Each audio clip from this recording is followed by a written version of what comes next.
आज से हम लोग को स्टार्ट करना है एक नया टॉपिक जिसका नाम है हाइड्रोजन स्पेक्ट्रम। क्या नाम है? Hydrogen spectrum. अब देखो हाइड्रोजन स्पेक्ट्रम हम लोग किसको कहते हैं। देख यहाँ पे एक वर्ड लिखा हुआ है स्पेक्ट्रम।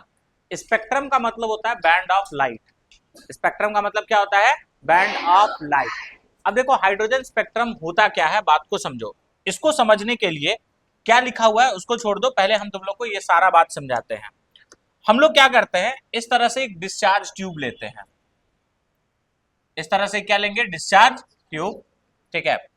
अब इस डिस्चार्ज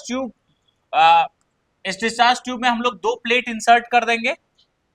ठीक है। और इसको एक हाई वोल्टेज बैटरी के थ्रू जोड़ देंगे। बात समझे? ठीक है। और इस डिस्चार्ज ट्यूब में हम लोग एक गैस को फिल करते हैं जो कि होता है हाइड्रोजन गैस। कौन सा गैस होगा बताओ? Hydrogen gas. तो तुमको पता है जब हम लोग लो प्रेशर अप्लाई करें, लो प्रेशर, एकदम बिल्कुल ध्यान से सुनना, और हाई वोल्टेज अप्लाई करें, हाई वोल्टेज, लो प्रेशर और हाई वोल्टेज अप्लाई करें तो क्या होता है? होता सिंपल सा ये है कि यहां पे जो कैथोड प्लेट है वहां से एनोड प्लेट के तरफ एक लाइट ट्रेवल करना, एक रे ट्रेवल करना शुरू करता है। मतलब यहां से इस डिस्चार्ज ट्यूब से लाइट इमिट होता है। क्या इमिट होता है? लाइट। ठीक है। इस लाइट को हम लोग क्या करते हैं ना, एक प्रिज्म के थ्रू पास कराते हैं। किसके थ्रू पास कराते हैं? प्रिज्म के थ्रू। बात समझे? ठीक है। और प्रिज्म के थ्रू जैसे ये लाइट गुजरता है, प्रिज्म के थ्रू जैसे ये लाइट पास करता है, ये 6 अलग अलग लाइन में ऐसे टूट जाता है। ये 6 अलग अलग लाइन में ऐसे क्या करता है? टूट जाता है। ये जो लाइन तुमको दिखाई दे रहा है इसी को हम लोग नाम देते हैं हाइड्रोजन स्पेक्ट्रम। इसी को हम लोग क्या नाम देते हैं? Hydrogen spectrum. कहने का मतलब क्या है, जब हाइड्रोजन गैस को लो प्रेशर और हाई वोल्टेज के कंडीशन में लेकर के जाते हैं तो हाइड्रोजन गैस जिस डिस्चार्ज ट्यूब में रखा गया है वहां से कुछ लाइट निकलता है। उस लाइट को प्रिज्म के थ्रू पास कराने से हमको 6 अलग अलग बैंड मिलता है, 6 अलग अलग लाइट मिलता है। उसी को हम लोग किस नाम से बुलाते हैं? Hydrogen spectrum. अब आगे सुनो, ये जो लाइन है ना, इसको हम वापस से जब माइक्रोस्कोप में स्टडी करते हैं, माइक्रोस्कोप, तो हम लोग को क्या दिखाई देता है कि ये एक सिंगल लाइन नहीं है, यहां पे बहुत सारा ऐसा छोटा छोटा लाइन है। बहुत सारा ऐसा छोटा छोटा क्या है? लाइन। ठीक है। और इनको हम लोग सीरीज बोल देते हैं। इनको हम लोग क्या बोल देते हैं? सीरीज। यानी इसको जब हम माइक्रोस्कोप में देखें ना तो देखने पे लग रहा था कि एक लाइन है, बट जब वापस से इसको माइक्रोस्कोप में देखा गया तो हम लोग को क्या दिखाई देता? वो एक लाइन नहीं है, उसमें और बहुत सारा छोटा छोटा लाइन है। ठीक है। उसको हम लोग सीरीज के नाम से बुलाते हैं। अब जो बात हम आपको समझाए वही बात यहां पे लिखा हुआ है, ध्यान से देखो क्या बोला है, सुनना। बोला यह है कि when hydrogen gas is taken in discharge tube, जब हाइड्रोजन गैस को कहां पे लिया जाता है? डिस्चार्ज ट्यूब में, and applied low pressure and high voltage, low pressure और हाई वोल्टेज अप्लाई करते हैं, then a light is emitted and when that light is pass through prism, वहां से एक लाइट निकलता है और जब उस लाइट को प्रिज्म के थ्रू पास कराते हैं देन ठीक है, स्पेक्ट्रम इज ऑब्टेन्ड, तब हम लोग को क्या मिलता है? स्पेक्ट्रम। जिसको हम लोग किस नाम से बुलाते हैं सर? Hydrogen spectrum. उसको हम लोग किस नाम से बुलाते हैं? Hydrogen spectrum. अब अगर हम हाइड्रोजन स्पेक्ट्रम में बात करें तो आपको हम बताएं कि वहां 6 अलग अलग लाइन है, तो सीरीज भी कितना मिलेगा तुमको? 6। तो हाइड्रोजन स्पेक्ट्रम में टोटल 6 सीरीज होता है। कितना सीरीज होता है? 6 सीरीज। और ये 6 सीरीज का नाम अब हम लोग देखते हैं। देखो पहला सीरीज क्यों बनता है, बात को समझिए। हाइड्रोजन स्पेक्ट्रम का पहला सीरीज इसलिए बनता है क्योंकि इलेक्ट्रॉन किसी भी ऑर्बिट में रहे, वो जब जंप करता है तो सीधे पहला ऑर्बिट में आकर के रुकता है। सीधे कहां पे आकर के रुकता है? पहला ऑर्बिट में। तो अगर इलेक्ट्रॉन कहीं पे भी रहे और अगर वो जंप करके सीधे पहला ऑर्बिट में आकर के रुक रहा है तो तुमको मिलेगा पहला सीरीज। तुमको मिलेगा क्या? पहला सीरीज। इस सीरीज का नाम भी होता है, अभी हम तुम लोग को बताएंगे। पहले हम ऑर्बिट का नाम भी लिख देते हैं। ठीक है। मान लो ये मेरा फर्स्ट ऑर्बिट है, ये सेकंड, ये थर्ड, ये फोर्थ, फिफ्थ, सिक्स्थ, सेवेंथ, और इसको क्या मान लेते हैं? इन्फिनिटी। अगर इलेक्ट्रॉन किसी भी ऑर्बिट में रहे, जंप करके अगर पहला ऑर्बिट में आकर के रुक रहा है तो तुमको पहला सीरीज मिलेगा। अब तुम लोग अंदाजा लगाना शुरू कर दिए होगे कि दूसरा सीरीज क्यों मिलता है। इलेक्ट्रॉन किसी भी ऑर्बिट में रहे, अगर वो जंप करेगा तो कहां पे आकर के रुकेगा सर? सेकेंड ऑर्बिट में। कहां पे आकर के रुकेगा? Second orbit. तो इस केस में तुमको मिलेगा अपना दूसरा सीरीज। तीसरा सीरीज क्यों मिलेगा? इलेक्ट्रॉन किसी भी ऑर्बिट में रहे, जंप करेगा तो वो कहां पे पहुंचेगा बताओ? तीसरे ऑर्बिट में। तो तुमको मिलेगा तीसरा सीरीज। तुमको मिलेगा क्या? तीसरा सीरीज। अगर इलेक्ट्रॉन कहीं पे भी रहे, जंप करके वो चौथा ऑर्बिट में आकर के रुक रहा है तो तुमको मिलेगा चौथा सीरीज। और अगर पांचवा ऑर्बिट में आकर के रुक रहा है तो तुमको मिलेगा पांचवा सीरीज। और अगर छठा ऑर्बिट में आकर के रुक रहा है तो तुमको मिलेगा क्या? छठा सीरीज। बात क्लियर है? ठीक है। अब सारा सीरीज का नाम याद रखना। अगर हम बात करें तो इस सीरीज का नाम है लाइमन सीरीज। क्या है बताओ? Lyman series. लेमन सीरीज मत बोल देना, ठीक है। क्या है इसका नाम? Lyman series. दूसरा वाला का नाम है बामर सीरीज। क्या बताओ? बामर सीरीज, ठीक है। जो तीसरा है उसका नाम है पास्चन सीरीज। क्या है बताओ? Paschen series. जो चौथा है उसका नाम है ब्रैकेट सीरीज। क्या बताओ? Brackett series. Brackett series. इसका नाम है पीफंड। इसका नाम क्या है? पीफंड। और इसका नाम है हम्फ्रे सीरीज। जोड़ सकते हो, पीफंड सीरीज। और इसका नाम है क्या? Humphrey series. Humphrey series. तो हाइड्रोजन स्पेक्ट्रम में ये टोटल, ठीक है, 6 सीरीज है। पहला का नाम है लाइमन, दूसरा का नाम है बामर, तीसरा पास्चन, चौथा ब्रैकेट, पांचवा पीफंड, छठा हम्फ्रे। हम्फ्रे, ठीक है। एक मिनट, हम्फ्रे ना, ठीक है, हम्फ्रे सीरीज। बात क्लियर है? ठीक है। तो तुमको नाम याद रखना है। अब इसके साथ ये भी याद रखना है कि कौन सा सीरीज कहां पे आकर के रुकता है। लाइमन सीरीज का कोई भी लाइन कहां पे आकर के रुकेगा? फर्स्ट ऑर्बिट में। रुकना को ही टर्मिनेट कहते हैं। तो अगर तुमसे पूछा जाए कि लाइमन सीरीज किस ऑर्बिट पे टर्मिनेट करता है तो तुम्हारा आंसर क्या होगा? First orbit. बामर सीरीज कहां पे टर्मिनेट करता है? सेकेंड, ठीक है। फिर तुम्हारा पास्चन कहां पे टर्मिनेट करता है? थर्ड। ब्रैकेट कहां पे? फोर्थ। पीफंड कहां पे? फिफ्थ। और हम्फ्रे कहां पे? सिक्स। अब देखो, तुम लोग को लास्ट क्लास में हम पढ़ाए थे कि इलेक्ट्रॉन जब भी लोअर हायर ऑर्बिट से लोअर ऑर्बिट के तरफ आता है तो वो एनर्जी रिलीज करता है कि एब्जॉर्ब करता है? हायर से लोअर के तरफ आएगा तो एनर्जी रिलीज करेगा कि एब्जॉर्ब करेगा? रिलीज करेगा, ठीक है। और ये भी हम तुम लोग को लास्ट क्लास में सिखाए थे, चाहे एनर्जी एब्जॉर्प्शन का बात हो या एनर्जी रिलीज का बात हो, वो हमेशा किस फॉर्म में करता है? फोटोन्स। किस फॉर्म में करता है? अरे अगर फोटोन्स के फॉर्म में करेगा तो उसका फ्रीक्वेंसी और वेवलेंथ होगा कि नहीं होगा? तो जो लाइमन सीरीज में जितना भी स्पेक्ट्रल लाइन है, ठीक है, उस केस में जो भी तुम्हारा फोटोन इमिट होगा, इसका जो वेवलेंथ है वो यूवी रीजन में लाई करता है। किस में लाई करता है? UV region. तो ये सवाल पूछा जाता है कि लाइमन सीरीज कौन सा रीजन में लाई करता है, तो कौन सा रीजन में लाई करता है? UV, ultraviolet region. Balmer series कहां पे लाई करता है? तो ये लाई करता है विजिबल रीजन में। कौन सा रीजन में? Visible region. ये सवाल पूछा जाता है बाबू कि लाइमन सीरीज कौन सा रीजन में, तो ultraviolet UV region. Balmer series कौन सा रीजन? Visible region. इसको छोड़ करके बाकी जितना भी सीरीज है सब का सब इंफ्रारेड रीजन में लाई करते हैं। किसमें लाई करते हैं? Infrared reason. बात क्लियर है ना? ठीक है। तो ये बात याद रखना, लाइमन सीरीज अल्ट्रावायलेट रीजन यानी UV region, Balmer series visible reason.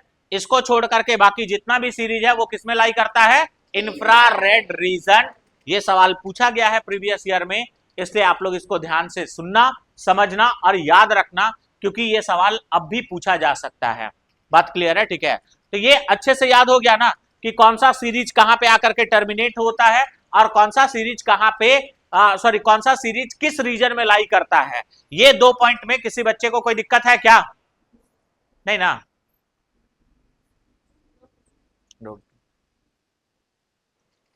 चलो, तो अब हम लोग यहां से आगे बढ़ते हैं और नेक्स्ट अब हम लोग देखने वाले हैं हाइड्रोजन स्पेक्ट्रम के ऊपर में कुछ मैथमेटिकल कैलकुलेशन। कुछ क्या देखेंगे? Mathematical calculation. इसी को हम लोग मैथमेटिकल ट्रीटमेंट कहते हैं। अब अगर हम mathematical treatment of hydrogen spectrum का बात करें तो तुमको पता है हाइड्रोजन स्पेक्ट्रम क्यों बन रहा है? तो हाइड्रोजन स्पेक्ट्रम का फॉर्मेशन होता है due to de excitation of electron, यानी इलेक्ट्रॉन हायर ऑर्बिट से लोअर ऑर्बिट के तरफ जब जंप करता है तो हाइड्रोजन स्पेक्ट्रम बनता है। अब अगर इलेक्ट्रॉन हायर ऑर्बिट से लोअर ऑर्बिट के तरफ आएगा तो ऑब्वियसली एनर्जी यहां से क्या होगा? रिलीज होगा। और आपको पता है कि जो एनर्जी रिलीज होता है उसको हम किससे रिप्रेजेंट करते हैं? बताओ, डेल्टा ई। ठीक है, और डेल्टा ई निकालने का फॉर्मूला हम लास्ट क्लास में आप लोग को बताए थे। फॉर्मूला क्या था बताओ? 13.6 z square into 1 by n1 square minus 1 by n2 square, यही था ना? ठीक है, अब ये भी तुम लोग को बताए थे कि ये जो डेल्टा ई है ये क्या चीज को यहाँ पे हाइड्रोजन स्पेक्ट्रम के लिए ये क्या चीज को बताएगा? एनर्जी रिलीज को, एनर्जी रिलीज को। अब बिल्कुल ध्यान से आप लोग सुनिएगा, ये एनर्जी रिलीज को बताएगा। और ये जो एनर्जी रिलीज होगा ये किस फॉर्म में होगा? तो ये होगा फोटोन्स के फॉर्म में। किस फॉर्म में रिलीज करेगा बताओ? फोटोन्स के फॉर्म में। यानी हम ये बोल सकते हैं कि ये जो डेल्टा ई होगा ये बेसिकली एनर्जी ऑफ फोटोन को रिप्रेजेंट कर रहा होगा। अरे हाँ या ना? ये बेसिकली किसको रिप्रेजेंट कर रहा होगा? एनर्जी ऑफ फोटोन को। बात क्लियर है? ठीक है, अब आप सभी बच्चे को पता होगा कि एनर्जी ऑफ फोटोन निकालने का फॉर्मूला क्या होता है? ई निकालने का फॉर्मूला होता है hc बाई लैम्डा। क्या होता है बताओ? hc by lambda. तो क्या हम डेल्टा ई के जगह में hc बाई लैम्डा नहीं लिख सकते हैं? अब अगर हम डेल्टा ई के जगह hc बाई लैम्डा लिख दिए तो क्या हो जाएगा? सोचना जरा। यहां पे हम लोग लिख लेंगे hc by lambda is equal to 13.6 z square, ठीक है, इंटू 1 बाई आ जाएगा n1 स्क्वायर माइनस 1 बाई क्या आ जाएगा बताओ? n2 square. अब देखना, अगर ये हम hc को इधर भेज दे, अब सारा काम हम नेक्स्ट स्लाइड में कर रहे हैं, ठीक है, अगर हम hc को दूसरे तरफ भेज दे तो क्या होगा? देखना जरा। ठीक है, तो यहां पे ऐसे आ जा रहा है 1 by lambda is equal to 13.6 z square by क्या आ जाएगा बताओ? hc, यही आएगा ना? यहां पे आएगा 1 by n1 square minus 1 by क्या आ जाएगा? n2 square.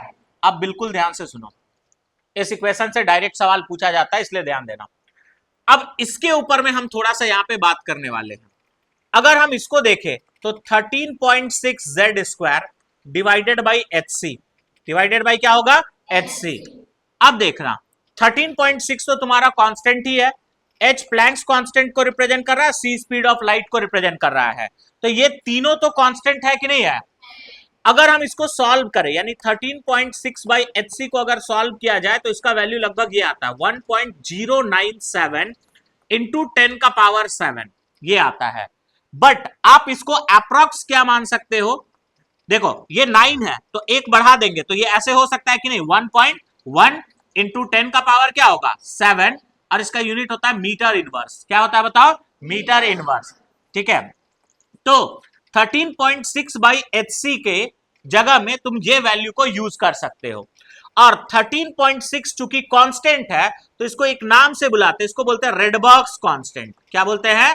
रेडबर्ग्स कांस्टेंट। क्या बोलते हैं इसको? रेडबर्ग्स कांस्टेंट। और इस रेडबर्ग्स कांस्टेंट को हम लोग कैपिटल लेटर R से रिप्रेजेंट करते हैं। किसे रिप्रेजेंट करते हैं सर? कैपिटल लेटर R से। अब बिल्कुल ध्यान से देखिएगा, अब हम क्या करते हैं ना, यहां पे 1 बाई लैम्डा को एज इट इज रहने दो, 13.6 बाई hc के जगह में हम क्या लिख लेंगे बताओ? R, z square into 1 by क्या हो जाएगा बताओ? n1 स्क्वायर माइनस 1 बाई क्या हो जाएगा? n2 square. अब ये जो इक्वेशन तुमको दिखाई दे रहा है 1 by lambda is equal to R Z square into 1 by n1 square minus 1 by n2 square, इसको हम लोग बोलते हैं रेडबर्ग्स इक्वेशन। क्या बोलते हैं बताओ? रेडबर्ग्स इक्वेशन। रेडबर्ग्स equation, रेडबर्ग्स equation. और ये बात आप लोग को याद में रखना है कि R का जो वैल्यू होता है वैसे तो होता है 1.097 इंटू 10 का पावर क्या? 7, और यूनिट मत भूलना मीटर इनवर्स।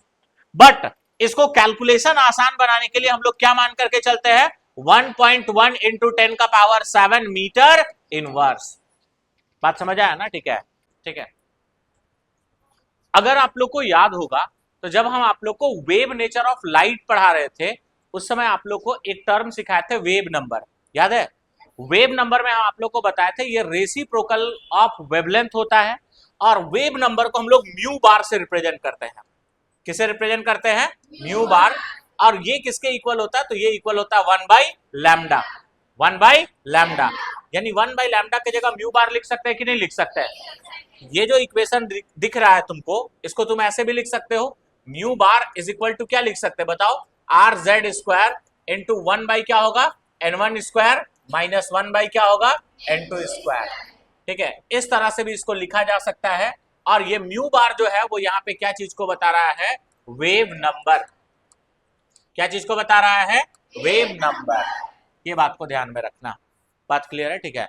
अब जब भी तुमको हाइड्रोजन स्पेक्ट्रम वाला क्वेश्चन मिले और वेवलेंथ निकालने बोले, क्या निकालने बोले, वेवलेंथ, तो तुमको समझ जाना है कि हाइड्रोजन स्पेक्ट्रम के ऊपर में कोई भी कैलकुलेशन यही इक्वेशन को यूज करके किया जाता है। यानी 1/λ is equal to R Z square into 1/n1 square minus 1/n2 square. यहां तक किसी बच्चे को कोई दिक्कत है क्या? अब हम एक एक करके सारा सीरीज को डिस्कस करते हैं ताकि तुम लोग को दिक्कत ना हो। बात क्लियर है? ठीक है। अब सुनो, अगर हम लाइमन सीरीज का बात करें तो लाइमन सीरीज जो है वो हाइड्रोजन स्पेक्ट्रम का पहला सीरीज है। ये हाइड्रोजन स्पेक्ट्रम का क्या है, पहला सीरीज। तो पहला बात यही लिख लेते हैं, it is first series of hydrogen spectrum. First series of क्या, हाइड्रोजन स्पेक्ट्रम, हाइड्रोजन स्पेक्ट्रम, पहला बात। ठीक है। अगर हम दूसरा बात करें तो जो लाइमन सीरीज होता है इसमें n1 का जो वैल्यू होगा वो हमेशा कितना होगा, 1, क्योंकि लोअर ऑर्बिट हमेशा 1 होता है ना। और n2 का जो वैल्यू होगा वो 2 से लेकर के कहां तक होगा बताओ, इन्फिनिटी। 2 से लेकर के कहां तक होगा, इन्फिनिटी। नेक्स्ट लाइमन सीरीज में अगर बात करोगे तो ये कौन सा रीजन में लाई करता है बताओ, यूवी रीजन। कौन सा रीजन में लाई करता है, अल्ट्रा वायलेट रीजन, यानी यूवी रीजन में लाई करता है। तो ये 3 बात तुमको लाइमन सीरीज में याद रखना है। अब एक हम तुम लोग को बता दिए, बाकी तुम लोग को खुद से आंसर करना है और हम लिखते जाएंगे। अगर हम बामर सीरीज का बात करें तो ये हाइड्रोजन स्पेक्ट्रम का कौन सा सीरीज है बताओ, सेकंड। तो इट इज सेकंड सीरीज, क्या बोलेंगे, it is second series of hydrogen spectrum, of क्या, हाइड्रोजन स्पेक्ट्रम। चलो, अगर बामर सीरीज में तुम n1 का बात करोगे तो बामर सीरीज में n1 का वैल्यू कितना हो जाएगा, 2, और n2 का जो वैल्यू होगा वो 3 से लेकर के कहां तक होगा बताओ, इन्फिनिटी। और ये कौन सा रीजन में लाई करता है बताओ, विजिबल रीजन। कौन सा रीजन में, विजिबल रीजन। ये भी बात को ध्यान में रखना। आगे बढ़ते हैं नेक्स्ट। अगर हम नेक्स्ट बात करें तो इसके बाद है तुम्हारा पास्चन सीरीज। ये तुम्हारा हाइड्रोजन स्पेक्ट्रम का थर्ड सीरीज है, it is third series. It is क्या, थर्ड सीरीज। ये तीसरा सीरीज है हाइड्रोजन स्पेक्ट्रम का। नेक्स्ट अगर बात करोगे तो इसके लिए n1 का जो वैल्यू होगा वो कितना होगा, 3, और n2 का जो वैल्यू होगा वो 4 से लेकर के कहां तक होगा, इन्फिनिटी। ये है। और अगर हम पास्चन सीरीज का बात करें तो पास्चन सीरीज कौन सा रीजन में लाई करता है, इंफ्रारेड रीजन, इंफ्रारेड रीजन। इसमें भी कोई दिक्कत नहीं है। ठीक है। अब नेक्स्ट सीरीज के बारे में कौन, हाथ उठाओ, कौन सारा बात बताओगे, इसके बारे में कौन हमको सारा बात बताओगे, 1 मिनट। ठीक है, कोई भी बताओ ना। ब्रैकेट सीरीज के बारे में कौन बताओगे, पहले 11th वाला बोलो, कौन बताओगे, चलो बोलो।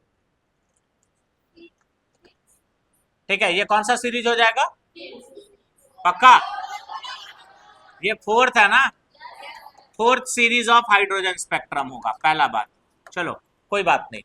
यहां पे n1 का वैल्यू कितना हो जाएगा, गुड, और n2 का वैल्यू जो होगा वो कहां होगा, 5 से इन्फिनिटी। रीजन कौन सा होगा बताओ, इंफ्रारेड रीजन, इंफ्रारेड रीजन। ये भी बात ध्यान में रखोगे। आगे बढ़ते हैं नेक्स्ट। अगर हम इसका बात करें पी फंड, तो बताओ ये कौन सा सीरीज हो जाएगा? Six series, sorry fifth series, fifth series. चलो N1 और N2, अगर हम N1 का बात करें तो N1 का वैल्यू यहाँ पे क्या हो जाएगा 5, और N2 का जो वैल्यू होगा वो क्या होगा 6 से लेकर के इंफिनिटी तक। रीजन क्या होगा बताओ? Infrared reason, infrared reason. बहुत अच्छे, ठीक है। आगे बढ़ते हैं लास्ट, ठीक है। आखिरी कौन सा है बताओ? पी फंड, एक बच गया ना, हमफ्रे। अगर हम बात करें तो लास्ट क्या है? हमफ्रे। क्या है?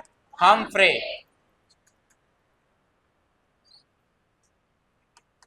हमफ्रे सीरीज। इसके बारे में अगर बात करें तो ये कौन सा सीरीज हो जाएगा बताओ? 6। N1 का वैल्यू यहाँ पे क्या होगा 6, और N2 का वैल्यू 7 से लेकर के कहां तक होगा? इंफिनिटी। और ये भी कौन सा रीजन में लाई करेगा? Infrared reason, infrared reason. बोलिए यहां तक किसी बच्चे को कोई दिक्कत है क्या? अब देखो हाइड्रोजन स्पेक्ट्रम से सवाल कैसा कैसा पूछा जाएगा। पहला सवाल तो तुमसे यही पूछा जाता है, सीरीज का नाम पूछ लेगा। लाइमन सीरीज कहां पे टर्मिनेट करता है, बामर कहां पे टर्मिनेट करता है, कौन सा सीरीज किस रीजन में लाई करता है। तो इस तरह का छोटा छोटा सवाल पूछा जा सकता है। सेकंड, जब हम हाइड्रोजन स्पेक्ट्रम पढ़ाए तो आप लोग को एक इक्वेशन बताए जिसको रेडबर्ग्स इक्वेशन बोलते हैं। उस इक्वेशन से किस प्रकार का सवाल पूछा जाएगा इसी के बारे में अभी हम लोग देखने वाले हैं। तो एक क्वेश्चन हम करके बताएंगे, दूसरा क्वेश्चन तुम लोग खुद से ट्राई करोगे। बात क्लियर है? ठीक है। देखो अब ध्यान से, पहला क्वेश्चन यहाँ पे क्या बोल रहा है, देखो बोला है कैलकुलेट वेवलेंथ। क्या कैलकुलेट करने बोल रहा है? Wavelength of photon emitted for second line of कौन सा series? बामर series for hydrogen spectrum या हाइड्रोजन एटम। ठीक है, तो देखो हाइड्रोजन एटम बोल करके ये फिक्स कर दिया कि जो Z का वैल्यू होगा वो कितना होगा बताओ? 1। बोलो कौन सा सीरीज का बात हो रहा है बताओ? बामर सीरीज। बामर सीरीज बोल करके N1 का वैल्यू फिक्स कर दिया कि क्या होगा 2। अब N2 का वैल्यू हम लोग कैसे निकालते हैं? देखो N2 निकालने के लिए तुम N1 प्लस लाइन करोगे। N1 प्लस क्या? लाइन। N1 कितना है? 2। कौन सा लाइन बोला है बता तो यहाँ 2 कर लेना, तो कितना हो जाएगा बताओ? 4। N2 का वैल्यू क्या होगा? 4। अब बस तुम आराम से सारा कहानी कर सकते हो। अब आप सबको पता है, आप क्या करोगे बताओ? 1 by lambda is equal to R Z square into 1 by N1 square minus 1 by क्या होगा? N2 square. यही होने वाला है। ठीक है, आपको क्वेश्चन में वेवलेंथ यानी लैम्डा निकालने बोला है, इस बात को भी ध्यान में रखना है। तो यहाँ पे हम 1 बाई लैम्डा को एज इट इज रहने देते हैं। आर का अगर बात करोगे तो आर होगा 1.1 इंटू 10 का पावर क्या बोलोगे? 7। Z1 का स्क्वायर यानी क्या होगा? 1। ठीक है, 1 बाई N1, N1 का वैल्यू 2 है तो 2 का स्क्वायर यानी कितना हो जाएगा? 4 माइनस N2, 4 का स्क्वायर यानी कितना हो जाएगा? 16। बात समझे? ठीक है, अब बस कुछ नहीं करना है, सॉल्व करना है। ठीक है, तो यहाँ से 1 by lambda is equal to यहाँ पे आएगा 1.1 इंटू 10 का पावर क्या बोलोगे? 7। अब यहाँ पे अगर तुम सॉल्व करोगे तो 4 और 16 का एलसीएम कितना हो जाएगा सर? 16। तो यहाँ से आ जाएगा 16 माइनस क्या करोगे? 4। यही होगा ना? ठीक है, अरे सिंपल सा बात है ना, सॉरी 16 माइनस 1, 16 माइनस क्या होगा? 1। अब देखो यहां से आ जाएगा 1 by lambda is equal to 1.1 into 10 का पावर 7 इंटू यहाँ पे आ जाएगा 15 डिवाइडेड बाई क्या होगा? 16। ठीक है, कहाँ पे? अरे सॉरी, अच्छा हाँ हाँ हाँ हाँ हाँ हाँ हाँ हाँ, ठीक है, यहाँ पे 16 तो 4 4 जा 4 माइनस 1 यानी 3 बाई यहाँ पे क्या आ जाएगा बताओ? 16। यही आएगा ना? अब हमें क्या निकालना है? तो हमको निकालना है लैम्डा का वैल्यू, और है यहाँ पे क्या? 1 बाई लैम्डा। मतलब इसको उल्टा करना पड़ेगा कि नहीं करना पड़ेगा? अब बताओ किसी भी इक्वेशन का, ठीक है, सिर्फ LHS में उल्टा करोगे या LHS RHS दोनों में करोगे? अगर दोनों में करोगे तो ये 1 बाई लैम्डा हो जाएगा क्या? लैम्डा। ये 16 जो है वो ऊपर चला जाएगा और नीचे में क्या आ जाएगा? 1.1 इंटू 10 का पावर 7 इंटू क्या आएगा? 3। बात क्लियर है? ठीक है, अब बिल्कुल ध्यान से देखो, लैम्डा इज इक्वल टू 16 10 का पावर 7 ऊपर जाकर के 10 का पावर क्या होगा? -7। अब यहां पे आ जाएगा 3.3, आएगा या नहीं आएगा? अब इसका यूनिट क्या होगा? मीटर। इसका यूनिट क्या होगा? कैसे पता चला? क्योंकि आर का यूनिट मीटर इनवर्स था। तो सोचो ना, आर अगर नीचे आ जाएगा तो मीटर इनवर्स नीचे आ गया, ऊपर जाकर के वापस से मीटर होगा कि नहीं होगा? अब देखना ध्यान से बाबू, ये 3.3 जो है ये लगभग 16 को 5 बार में काट देगा कि नहीं काटेगा? एग्जैक्टली 5 बार में नहीं कटेगा, 4.9 समथिंग आता है या 4.8 समथिंग आएगा, तो उसको हम लोग अप्रोक्स 5 मान सकते हैं कि नहीं मान सकते हैं? तो यहां से जो लैम्डा का वैल्यू तुम्हारा आ रहा है वो आ रहा है 5 इंटू 10 का पावर -7, और यूनिट क्या लिख लोगे बताओ? मीटर। अब अगर हमको इसको एंगस्ट्रम में बदलना हो, अगर मान लेते हैं आंसर एंगस्ट्रम में दिया हुआ है, तो इसको हम क्या करेंगे? 5 इंटू 10 का पावर -7 को किससे डिवाइड करेंगे? 10 का पावर -10। अब सोचो जरा, ये और ये कट जाएगा और 10 का पावर क्या बचेगा? -3। 10 का पावर -3 ऊपर जाकर के 10 का पावर +3 हो जाएगा क्या? 10 का पावर +3 मतलब 1000 होगा कि नहीं होगा? तो एंगस्ट्रम में वैल्यू कितना आ जाएगा बताओ? 5000 एंगस्ट्रम। क्या आएगा? 5000। अब यहां पे भी कोई नया बात नहीं सिखाया है, जैसा पहले कैलकुलेट करते थे वही तरह से यहां पे भी कैलकुलेट किए। बस एक नया बात आ गया, N1 और N2। N1 कैसे पता चलता है? सीरीज का नाम से। और N2 निकालने के लिए हम क्या सिखाएं? N1 प्लस क्या जोड़ दोगे? लाइन। बात क्लियर है ना? ठीक है, तो इस तरह का अगर क्वेश्चन आप लोग को मिले तो बना पाओगे क्या? चलो तो ट्राई करो। क्या बोला है? Calculate wavelength of photon emitted by extreme line of Balmer series. अब ये एक्सट्रीम लाइन किसको कहते हैं? तो जो सबसे लास्ट लाइन होता है ना, उसी को एक्सट्रीम लाइन कहते हैं। उसी को हम लोग क्या कहते हैं? Extreme line. अब आखिरी लाइन क्या होगा? जब इलेक्ट्रॉन इंफिनिटी से कहां आएगा तुम्हारा? सेकेंड ऑर्बिट में। तो एक्सट्रीम जब भी बोले ना तो N2 का वैल्यू को इंफिनिटी मान लेना। क्या मान लेना? इंफिनिटी। बात क्लियर है ना? ठीक है, बामर बोला है तो N1 का वैल्यू तो पता चल जाएगा, और एक्सट्रीम लाइन बोला है मतलब N2 का वैल्यू कितना होगा? इंफिनिटी। बात समझ आया ना? ठीक है, ट्राई करो इसको। देखो अब बना लिए क्या? सुनो ध्यान से, क्या बोल रहा है? Calculate wavelength of photon emitted by extreme line of Balmer series. Extreme का मतलब हम क्या बोल रहे हैं? Last line.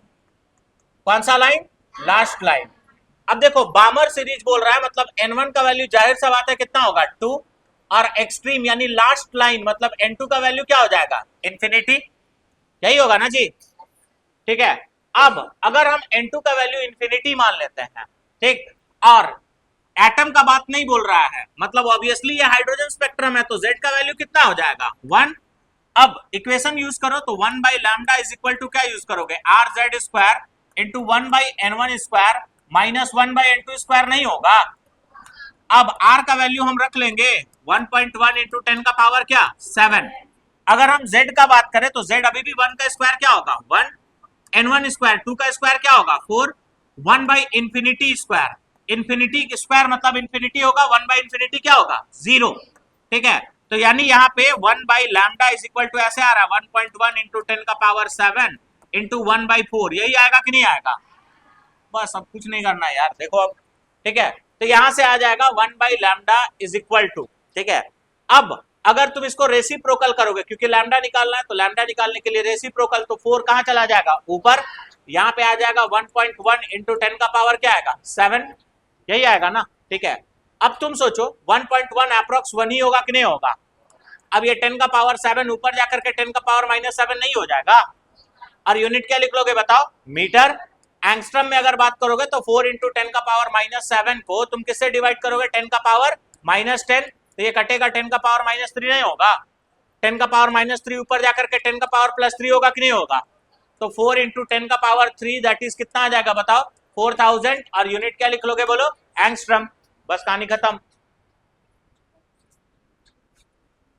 तो इसमें क्या दिक्कत हो रहा था बताओ? बन गया था ना? चलो बहुत अच्छे, अब हम लोग आगे बढ़ते हैं, नेक्स्ट देखना। नेक्स्ट अगर हम बात करें तो यहाँ पे क्या बोल रहा है? Calculate wavelength of third line of Balmer series of Li plus ion in terms of R। अब ऐसा क्वेश्चन को कैसे सॉल्व करोगे? ये और आसान है। ठीक है, तो यहाँ पे तुमको वेवलेंथ निकालने बोल रहा है, बट किसके टर्म में निकालने बोल रहा है? R। यानी R का वैल्यू नहीं रखना है, ठीक है, बस R को उसी तरह से छोड़ देना, वैल्यू ही नहीं रखना, R के टर्म में निकालना है। अब देखना ध्यान से, बाबू वेवलेंथ निकालने बोल रहा है, मतलब हमें लैम्डा निकालने बोल रहा है, हाँ या ना। अब बामर सीरीज बोल करके तुमको ये फिक्स कर दिया कि n1 का वैल्यू क्या होगा और n2 का वैल्यू तुम्हारा थर्ड लाइन बोला है, मतलब 2 + 3 होगा या नहीं होगा। तो n2 का वैल्यू 5 आएगा कि नहीं आएगा। अब देखो यहां पे तुमको बोला है Li2+, क्या बोला है Li2+। अब या तो दिया हुआ रहेगा या कुछ नहीं दिया हुआ रहेगा, ठीक है। अगर हाइड्रोजन लिखा हुआ है तब हाइड्रोजन मान करके चलना, और कुछ नहीं दिया हुआ है तब भी क्या मान करके चलोगे, हाइड्रोजन। बट जबकि यहां पे अगर क्वेश्चन में बात करोगे तो यहां साफ साफ दिया है ये हाइड्रोजन नहीं है, किसका है, Li+2। अगर Li+2 है तो Z का वैल्यू यहाँ पे कितना हो जाएगा, 3 होगा या नहीं होगा। बस अब यहाँ पे सॉल्व करो, 1/λ इज इक्वल टू क्या करोगे, RZ² into 1/n1² minus 1/n2²। अरे होगा या नहीं होगा, बस कहानी खत्म। 1/λ इज इक्वल टू, R को अभी नहीं चेंज करना है क्योंकि R के टर्म में निकालने बोल रहा है, ठीक है। Z² यानी 3 का स्क्वायर 9 होगा कि नहीं होगा, Z यहाँ पे 3 है कि नहीं है, 3 का स्क्वायर 9 होगा कि नहीं होगा। 1/n1², 2 का स्क्वायर 4 होगा कि नहीं होगा, n2 यानी 5 का स्क्वायर 25 होगा कि नहीं होगा। अब यहाँ पे तो एलसीएम नहीं निकाल सकते तो डायरेक्टली मल्टीप्लाई करो, तो 25 इंटू 4 100 होगा कि नहीं होगा। अब यहाँ पे इसको सॉल्व करते हैं तो 1/λ इज इक्वल टू, ठीक है, यहाँ पे 9R और यहाँ पे 100 आएगा कि नहीं आएगा। अब 25 के टेबल में 100, 4 के टेबल में 100 25 बार में आएगा कि नहीं आएगा, यहाँ पे 4 होगा कि नहीं होगा, ठीक है। अब देखना यहाँ से 1/λ इज इक्वल टू 9R, यहाँ पे 21/100 आएगा या नहीं आएगा, बस कहानी खत्म। अब लैम्डा निकालना है तो रेसिप्रोकल कर दो, तो रेसिप्रोकल करोगे तो ऊपर में 100 जाएगा और नीचे में 9 को 21 से मल्टीप्लाई करो, 9 1 जा 9, 9 2 जा 18, ठीक है। और यहाँ पे रहेगा R, ठीक है, यहाँ पे क्या रहेगा तुम्हारा R, इस तरह से। यानी लैम्डा का जो वैल्यू हो जाएगा वो कितना हो जाएगा बताओ, 100/181 R।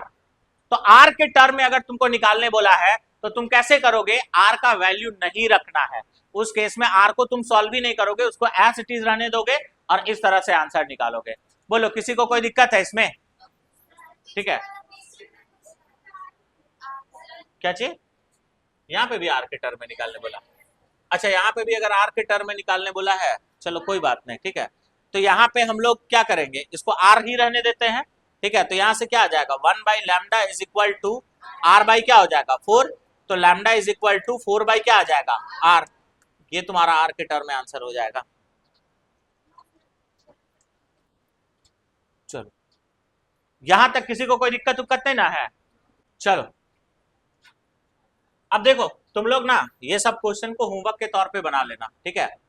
एक इसको तुम लोग ट्राई कर लोगे, एक्स के टर्म में निकालने बोल रहा है, इसको होमवर्क में ट्राई कर लेना, ठीक है। नेक्स्ट अगर बात करोगे नंबर ऑफ स्पेक्ट्रल लाइन वाला, तो नंबर ऑफ स्पेक्ट्रल लाइन को नेक्स्ट क्लास से ही कंटिन्यू करेंगे, बात समझे, ठीक है। तो एक क्वेश्चन को होमवर्क के तौर पे ट्राई कर लेना, ये एक्स के टर्म में निकालना है, बात समझे, ठीक है। बाकी हम लोग देखते हैं नेक्स्ट क्लास में। Thank you.